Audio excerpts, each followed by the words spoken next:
Good morning. It's Lyn Christian at Soul Salt. And even though we're not strong starting your day at 9 o'clock like we usually do, it's still morning. In fact, at 9 o'clock, I was heading back from a very early morning speech out of town. So thank you for giving us the grace period of being a little bit delayed, those of you who like to watch us live. Today we're talking about how to find your purpose, and there's a wonderful blog that we've just released on our website, our blog, that you can read if you want to go more in depth. But let's just cover this topic today to strong start your week a little bit. Maybe you and I have these experiences when we were little, maybe since we were 6 or 7 or even earlier, when people would say, what do you want to be when you grow up? And that's quite a daunting question for some people. The rest of us may have blurted out, I want to be a fire person, or I want to be a doctor and work with medicine.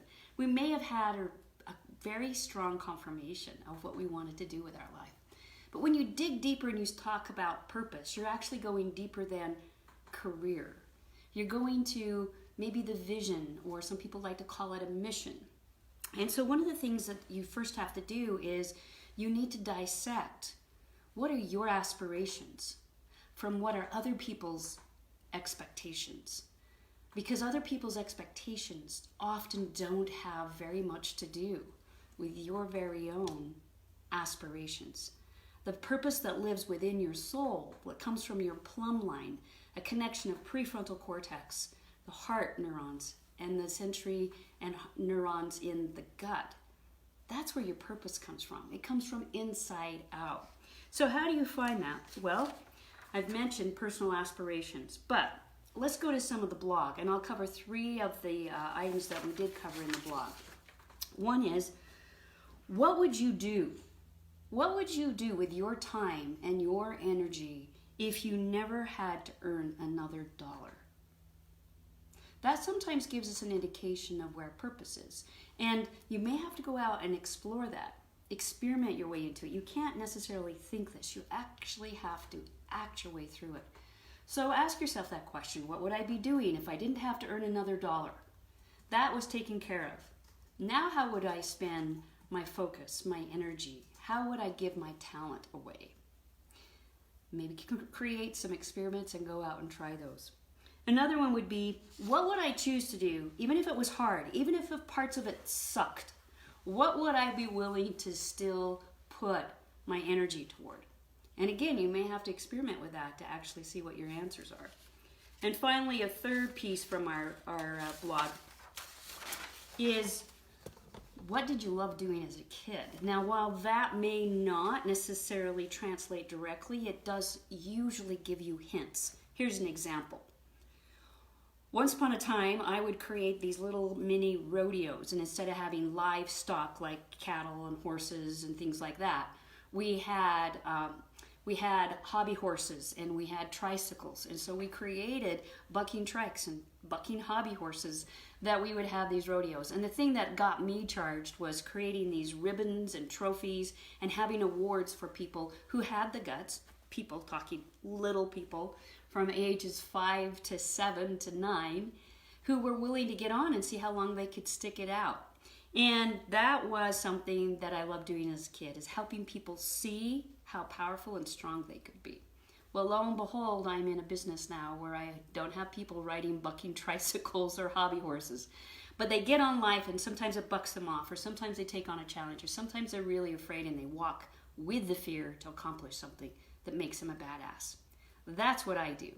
And so that purpose was still there, assisting people to see the badass inside of them to today.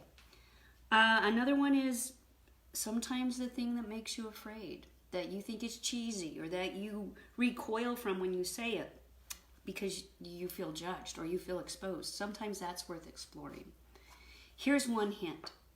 Read the blog if anything I'm saying is making sense to you, and take the time to invest. We have one of our clients out there carving out an hour when it says take an hour in the blog and actually diving into purpose. The purpose doesn't need to be this huge, big, all-encompassing purpose for your life. It can be very, very, very small. It can be purpose for a season. It can be purpose for maybe an adventure you're going on. Whenever you create a project, what is the purpose for the project? And the more you get attached to using language that signifies what the purpose of a project is, or the purpose of a vacation, the purpose of a meaning, the easier it is to have the words flow through you and the meaning flow through you of what is your purpose in life. Make it small, and maybe your life purpose is going to be seasonal. Maybe it's not going to be all encompassing. I know when I was in the darkest moments of my life, I realized that my purpose was to be an agent for goodness, to spread good, and to have less chaos and hatred and disregard for other people behind me, to try to be a person who spreads goodness. Now, I have purpose for writing the book that I'm writing. I have purpose for creating this business, which is more, it's a smaller purpose, but it still fulfills the larger purpose. If you don't know what your purpose is, you're in the majority. A lot of people will cry when they come in and they find out, I don't know what my purpose is, because, in some respects, it's so vulnerable, it lives inside of you, and you think you should know it. But the truth is, if you live inside the bottle, follow the old Southern wisdom that says, when you're in the bottle, you can't read the ingredients.